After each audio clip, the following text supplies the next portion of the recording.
Yo so I am back with another video and आज की video में मैं तुम्हारे लिए लेकर आया हूँ जेजेके से रिलेटेड कुछ न्यूज़। अगर तुम सोशल मीडिया पर एक्टिव रहते हो तो तुमने ये बात तो सुनी होगी कि इस वक्त जापान में चल रही है जेजेके की एक एग्जीबिशन, जिसमें जेजेके से रिलेटेड काफ़ी सारी चीज़ें डिस्प्ले की जा रही हैं, लाइक पैनल्स, टॉयज़ और बहुत कुछ। यहाँ जेजेके से रिलेटेड कुछ सवाल जवाब किए जा रहे हैं गेगिया कुतामी से, और गेगिया कुतामी ने इन सवालों के जवाब दिए। तो उन्होंने यहाँ पे कुछ मेजर रिवील्स भी किए, जिनमें एक बड़ा रिवील ये था कि जो यूजी इतादोरी है वो असल में जेजेके का मेन प्रोटैगनिस्ट नहीं था, अब है, पहले नहीं था। यानी जब गेगिया कुतामी ने जेजेके को स्टार्ट किया था तो उस वक्त वो यूजी को एज अ मेन प्रोटैगनिस्ट नहीं रखना चाहते थे, बल्कि वो जिसे मेन प्रोटैगनिस्ट बनाना चाहते थे वो था मेगुमी फुशिगुरो। मेगुमी फुशिगुरो को वो मेन प्रोटैगनिस्ट बनाना चाहते थे, और यूजी जो है वो उस वक्त एक सुकुना के साथ, छोटे से रिलेशन के साथ एक साइड कैरेक्टर होने वाला था। लेकिन क्या तुम्हारे दिमाग में भी ये सवाल है कि आखिर मेगुमी ही क्यों, भाई यूटा या गोजो क्यों नहीं? तो मेरे ख्याल में जो इसका जवाब है वो ये है कि जो मेगुमी है वो असल में स्टोरी के मेन प्लॉट के साथ काफ़ी अच्छे से जुड़ा हुआ है। देखो, जो मेगुमी है वो टोजी फुशिगुरो का बेटा है, जो कि वो इंसान है जिसकी वजह से जेजेके की स्टोरी शेप में आ सकी।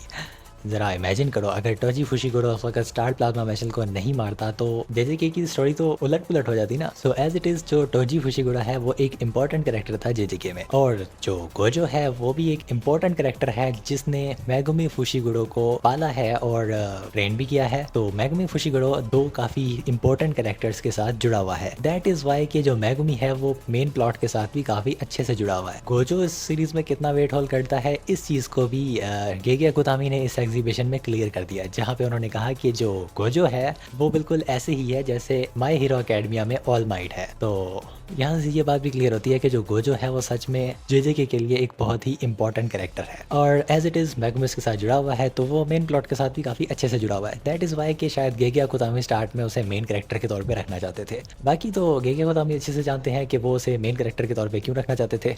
एंड एज इट इज़ इस एग्जीबिशन में गेगे ने और भी कुछ सवालों के जवाब दिए, जिसके अंदर उन्होंने ये बताया कि शायद से अब गोजो वापस नहीं आने वाला। मतलब उन्होंने सीधा सीधा तो ये बात नहीं कही, बट उन्होंने गोजो का जो पैनल है, जो उसकी आर्ट है, उससे रिलेटेड बात कही कि वो जो कैम्यूला उन्होंने ड्रॉ किया है वहाँ पे, वो असल में वो कैमिला नहीं है जो कि हम सोच रहे हैं, बल्कि वो कोई और कैमिला है। वेल, इसके पीछे एक लंबी कहानी है जो मैं किसी और लॉन्ग वीडियो में एक्सप्लेन कर दूंगा तुम्हें। एंड दूसरे एक और सवाल का जवाब देते हुए गेगे ने बताया कि वो जो है सिर्फ उन कैरेक्टर्स को ही मारते हैं जिनके साथ कोई इमोशनली अटैच होता है। एक्चुअल में हुआ ये कि जब किसी ने सवाल किया कि शिबुया में इतने सारे लोग मारे गए तो मैं उसमें ज़िंदा क्यों बच गई, उसे भी मर जाना चाहिए था।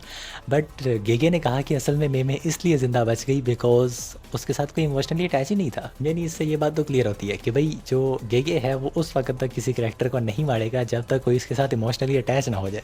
भैया, फ़ैन को रुलाना तो मेरा काम है। वेल, इसके अलावा गेगे कुतामी से एक और सवाल पूछा गया नानामी से रिलेटेड, तो उन्होंने बताया कि नानामी जो है वो असल में इस पहले राउंड में ही मारे जाने वाला था। जो नानामी का माहितो के साथ पहला राउंड हुआ था वो उसी में ही मारा जाने वाला था, बट बाद में गेगे ने स्टोरी को थोड़ा चेंज कर दिया और यहाँ पे यूजी की एंट्री हुई और यूजी को भी थोड़ी इंपॉर्टेंस मिल पाई यहाँ पे। एंड इस तरह के काफ़ी सारे सवालों के जवाब गेगे कुतामी ने इस एग्जीबिशन में दिए हैं, और अगर तुम सारे सवाल जानना चाहते हो तो तुम गूगल पर सर्च कर सकते हो जेजेके एग्जीबिशन टोक्यो 2024, और तुम्हें वहाँ पे सारे सवालों के जवाब मिल जाएंगे। मैंने इस वीडियो में सिर्फ कुछ मेजर सवालों को ही कवर किया है, तो जाने से पहले चैनल को सब्सक्राइब कर लेना, और अगर तुमने पहले से किया हुआ है तो थैंक यू। एंड मिलते हैं नेक्स्ट वीडियो में, तब तक के लिए बाय बाय।